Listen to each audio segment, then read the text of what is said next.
I'm Kane, that's Copes, and the NBA Finals is done and dusted, and we have got a historic NBA champion. The Denver Nuggets get the job done for the first time in franchise history. And Copes, this city went a little bit crazy last night after the game. There's people in the streets, there's fireworks, and that's the way it should be after a team wins their first title. Absolutely. There's nothing like winning your first title. You know, this team is made up of different personalities. Some guys want to party, some guys don't. But I just think it's fantastic because this team deserved to win the championship. We'll get to the celebrations a little bit later, Copes, because I know you well enough to know that that's exactly what you want to drill down into. But did we get the right champion? Because we discussed this leading into the postseason, and I think with the parity around the league, there were so many teams that we thought potentially could be in contention to win it. And in the end, Denver really cruised through this postseason. They did, Kane. You know what? And they deserved it because they had the best home court record in the West.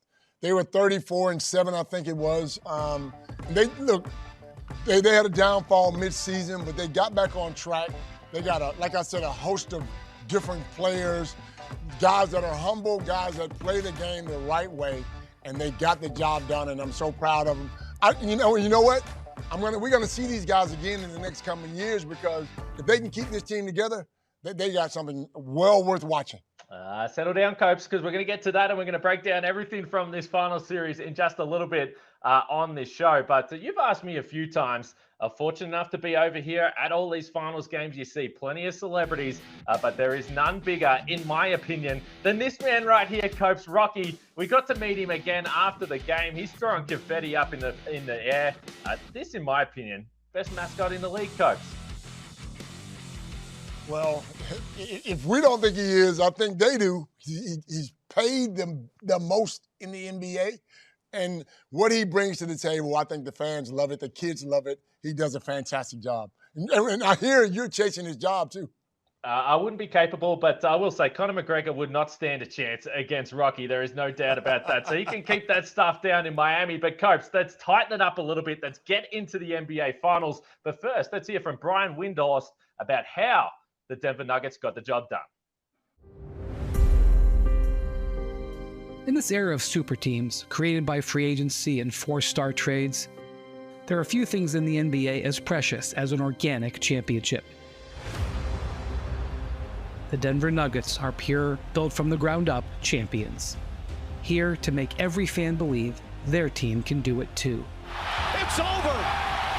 At last, the long wait is over. After 47 years, the Denver Nuggets can finally call themselves NBA champions. The job is done. We can go home now.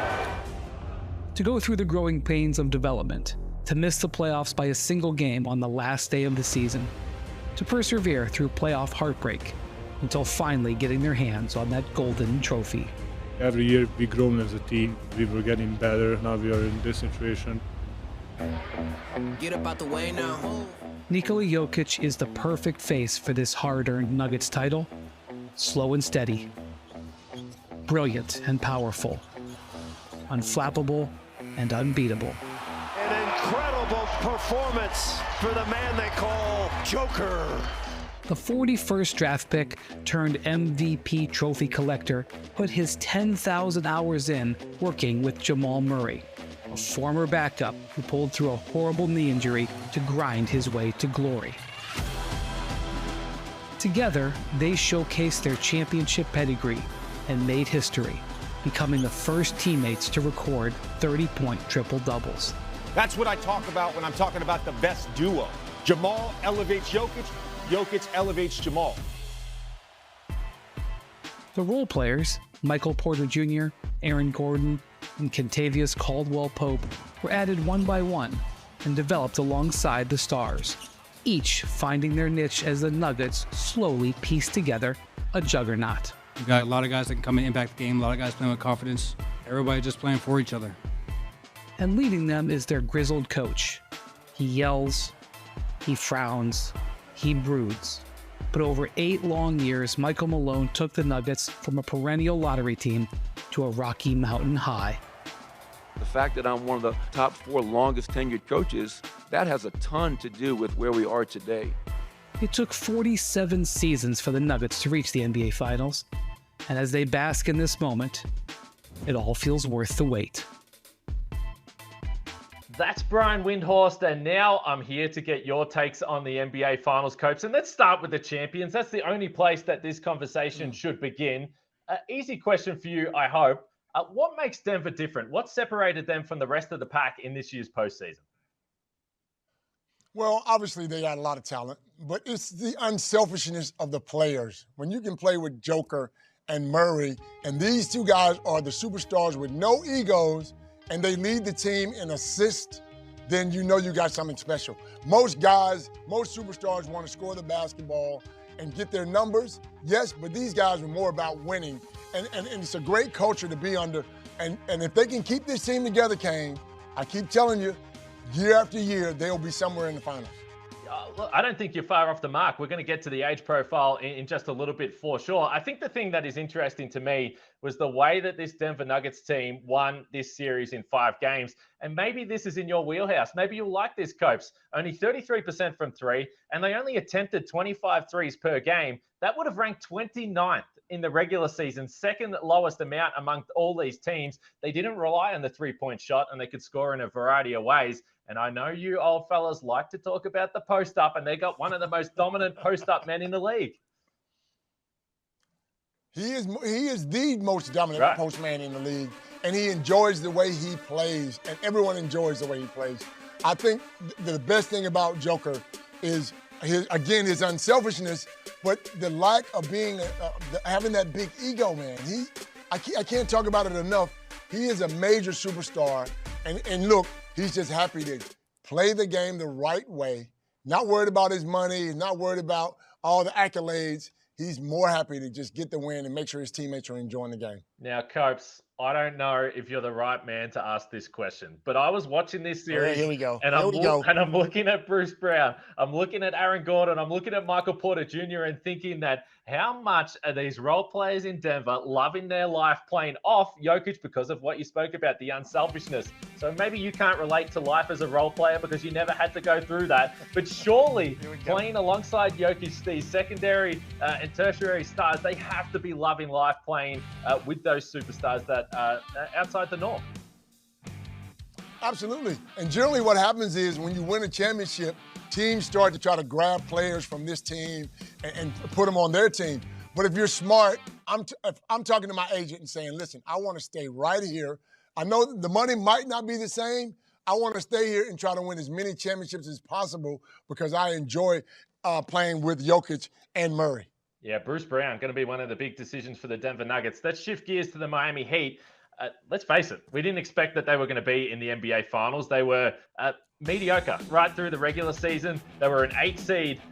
But what do you see in the future for a team that some of the bigger names on this team are aging, starting with Jimmy Butler? Well, look, this team is tenacious. Anytime you can finish 8th and get this far, then they got to have something special. I mean, Jimmy Butler, again, is something special. He's done it year after year, but he needs some help. I mean, Bam did what he could do. You probably need to add another superstar, somebody like Dame Lillard or somebody to take some of that scoring pressure off and let Jimmy do his thing, which is a little bit of everything. He's not a scorer, he's not a rebounder, but he runs the team. But if you put a scorer next to him, a Dame Lillard, then really they got something special, along with their championship coach who knows the game quite well. Yeah, we spoke about the other guys, whether it was Gabe Vincent, Max Strus. I think once they got to the finals, whether it was fatigue, I'm not 100% sure, but they felt like they were one ball handler short and a guy that could create their own shot. So I totally agree with that. And let's face it, when it comes to free agency, Miami is always in the mix, and Pat Riley is going to swing some sort of deal to ensure that this Miami team continues to be a contender. But I spoke about the celebrations, Copes, and I saw a little bit outside the arena. We also saw some inside the arena. The players, by the time we walked out, were starting to get a little bit loose. But Nikola Jokic was asked about the parade, and surely that is one of the most exciting parts about winning a title. Maybe not for the Joker. And if you're looking forward to a parade coming up in Denver. When is parade? When is parade? Thursday. No. I need to go home. Okay.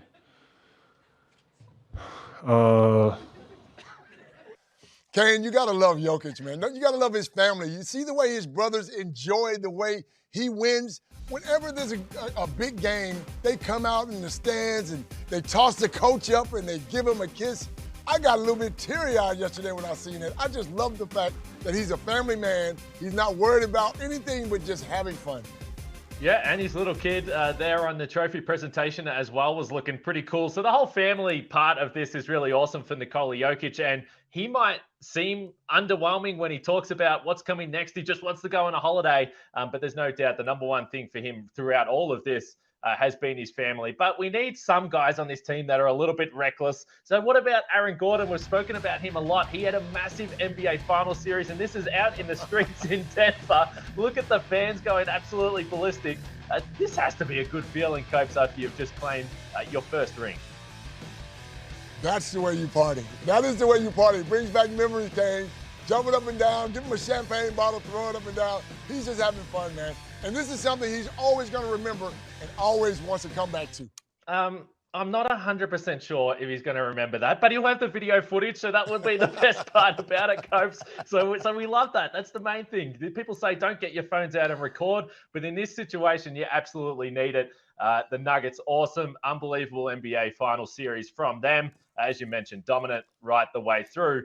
But now you get to the end of the finals. It's the day after, and you start to think, what are we going to do? What are you going to get up to, Copes, until October? Well, I'm probably going to be hungover until October, knowing to tell the truth. You didn't win a title, Copes. Settle down. At the end of the day, these guys are probably just, take a bit of time off, get their bodies right, and then try to find out what's going to happen next season, if they're going to be around, if they're going to change teams. But hopefully they keep this team together, Kane, because I like seeing them play. I'm with you, Coach, but the basketball actually never stops, particularly here on ESPN. We've got the draft next week, then we lead into Summer League. We've got international tournaments, and we'll be in October before we know it. So plenty for basketball fans to continue to watch. One thing we haven't mentioned, and that is a big mistake by us, Jack White last night became the 7th Australian to win an NBA championship. I caught up with Jack on the floor just moments after the game. I have got Jack White with me. I saw you before the game, and I was too scared to even bring it up because I didn't want to jinx anything, but you were smiling, you were excited. Now we've got here, you're an NBA champion. How does that feel? It feels absurd, man. Man, I'm so happy. At the same time, as surreal as it is, I feel like we're right where we're supposed to be. This has been our goal since training camp. We have an unbelievable group of guys, man. I was just saying to you before we started rolling, I'm just happiest for guys like Reggie, Ish, Jeff, DJ, these guys that have gone their whole careers, great people, great teammates, guys we rely on in the locker room, and for them to finally get the success that they deserve in this respect, man, I'm so happy for them. So you came over here and you didn't want to hug me because this shirt is a little bit damp at the moment. Please take us inside the locker room. What went down as you get back there? I think we have some idea. Yeah, mate, I mean, there's obviously the ski goggles stocked up. And you walk into the locker room, it doesn't even look like locker room, there's just curtains everywhere. I got changed real quick. But yeah, this t-shirt's absolutely drenched, smell like champagne. It's a good vibe in there, man. But man, it's just something I'm just standing there, I'm looking around at all the guys, looking around at all the smiles. I'm this is just something I just need to soak in for a minute because, this is special, man. For my first year in the NBA to have it go like this is, I need to be grateful for it. This is something that doesn't come around often, and the whole thing's just surreal, bro. So you said it's about we, not me, but I want to make it about you for a second. I sat with you 2 seasons ago. You hadn't made your comeback yet from your ruptured Achilles, and you weren't really sure what was to come. You weren't sure whether to have confidence in your body. To come here and be here within 2 seasons, it's been a remarkable run, and I'm not sure if you've had time to reflect yet, but your path is something that you should be proud of, and we are all proud of. I appreciate that, man. I remember, man, I broke my finger, second game back, I do the Achilles, and I remember thinking, am I ever going to be the same again? Man, just that thought in itself was something that I'd never really had to deal with before, and man, just the people I had around me, support, everyone at Melbourne United, my family, my friends, I wouldn't be here without any of them. All the support from Australia, everyone like that. You want to hold? Yeah. So, man, but you know, I've had great people in my corner throughout the whole time, not only recovering from the Achilles, but post that. And, you know, my agent, especially my agents here tonight. I have friends from Australia here. Man, I don't even know what to say, man. I've just been so fortunate with everything that's happened to me, and, you know, fortunate I've ended up in an organization as good as this one, with the culture, and, you know, feeling like I can fit right into it. And man, it's just special, man. Like, it's special. Jack, you've joined some of the biggest names in Australian basketball as an NBA champion. I said you should be proud of yourself. We're all proud of you and what you've been able to do to get back here. Appreciate it, man. Much love to all my family and friends back home, Mum, Dad, Ben, Emma, everyone who supported me, man. I mean, this is surreal, man. Appreciate it.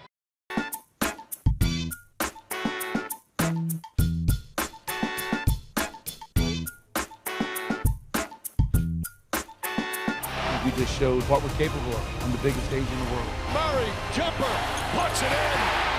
Jokic drives down the lane, layup is good.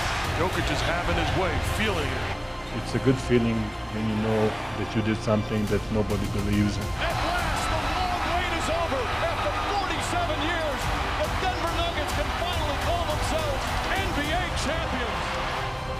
There's your 2023 NBA champion Denver Nuggets, and we can watch those highlights all night long, Copes. It's going to be a fun few weeks for the people in this city. But look, let's get to some of the awards. We've got the ESPYs. In the NBL, we've got the Gazies. But on Kane and Copes, we're inventing the Copies. And I'm going to throw to you, Copes, and don't hold back with some of your awards. And let's start with the MVP. And we know who won the regular season MVP. I hope I know what answer you're going to give here, Coach, but by the end of the season, who was your MVP? It was always going to be Joker, man. Joker's just had a fantastic year. He deserved it. And every time he touched that ball, it was going to be something exciting. Give him the MVP of the league. Give him the MVP of the championship. He's the best player in the game. No, I love it, Coach, but here's a question I've got for you. The great Marcus Johnson, we've had him on this show before. The conversation I've had with him before about the MVP, he's always said that don't even worry about the regular season MVP. You can just scrap it. Just give out the MVP at the end of the postseason, because we all place so much emphasis on winning at this time of year. You have an MVP like Jokic, and he gets it done this year. The previous years he didn't. Should they scrap the regular season MVP? I think so. I think they were worried about giving it to Jokic because he won 2 in a row, but he had a great year, and it's proven he won the whole thing. Embiid, yes, had a good season, but Jokic, to me, man, was just a solid player. The Coach of the Year, Copes. Who have you got at the end of the postseason? Coach of the Year would probably go to Spoelstra because of where he came from.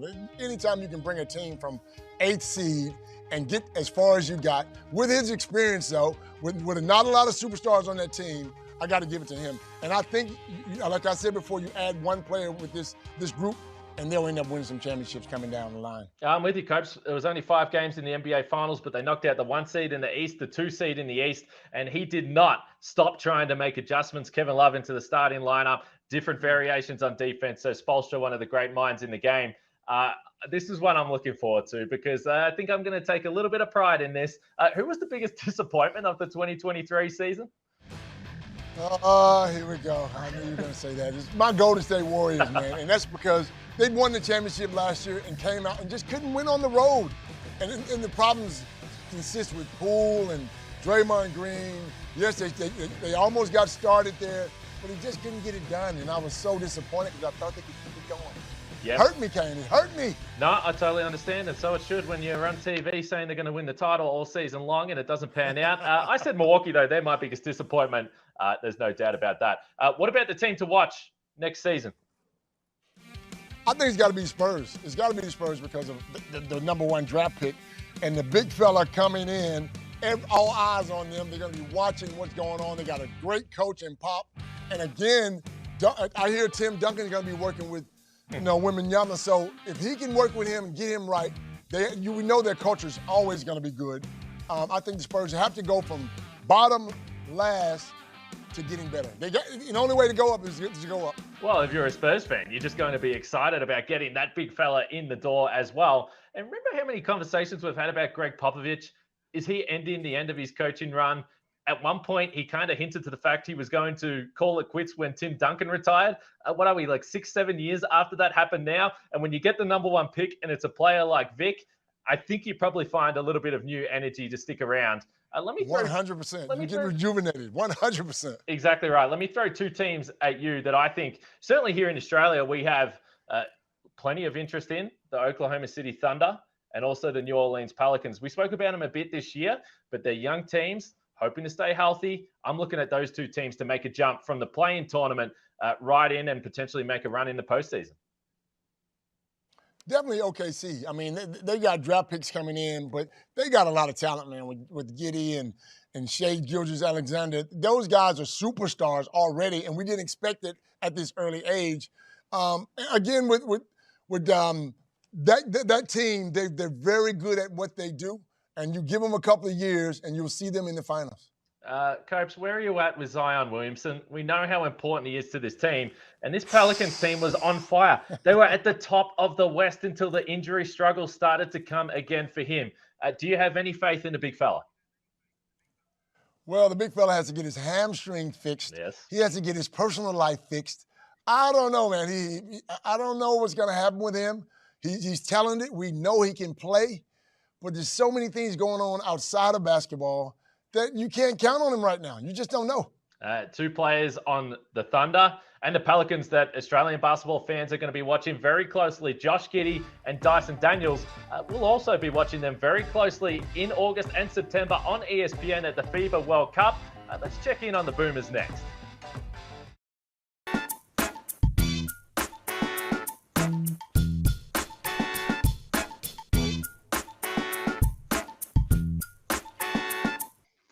All right, Copes, let's get into some national basketball chat, and we've got some big tournaments coming up on ESPN, your home for hoops. Let's start with the Opals, the FIBA Women's Asia Cup coming up, tipping off on June 26th. John Casey is going to be leading the call. It's in Sydney as well, so only around 12 months after we saw that Opals team on a magical run to win bronze behind a massive performance from Lauren Jackson in that medal-winning game. But the squad's going to be a little bit different this time around, Copes.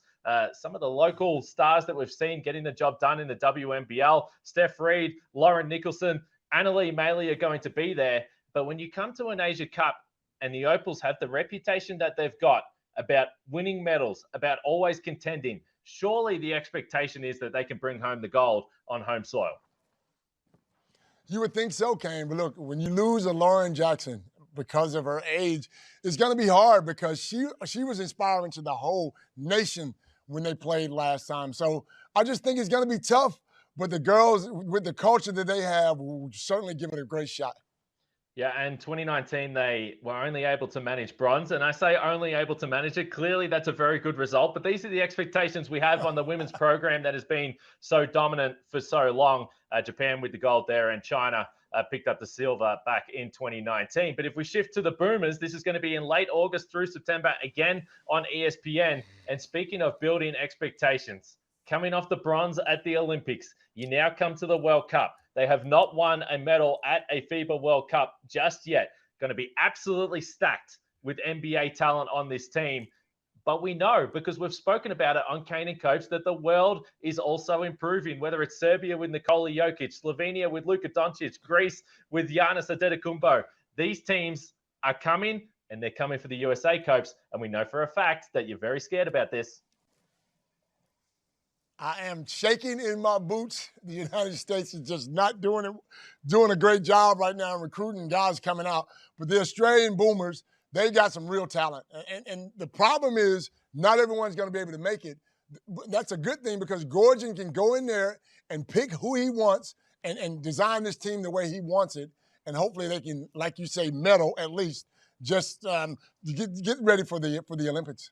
Yeah, and I think it's going to be a nice preparation leading into Paris in 12 months' time. But the World Cup is a tournament that means a lot, and they're going to have to make some tough selections, as you pointed to. Josh Giddey wasn't at the Olympics. Neither was Dyson Daniels. Neither was NBA champion Jack White. So there is going to be some unlucky players that aren't able to be on this squad. But no doubt there's going to be a significant interest in that team. And who knows, Copes, maybe Ben Simmons, they keep on talking about it. Maybe he's going to be there.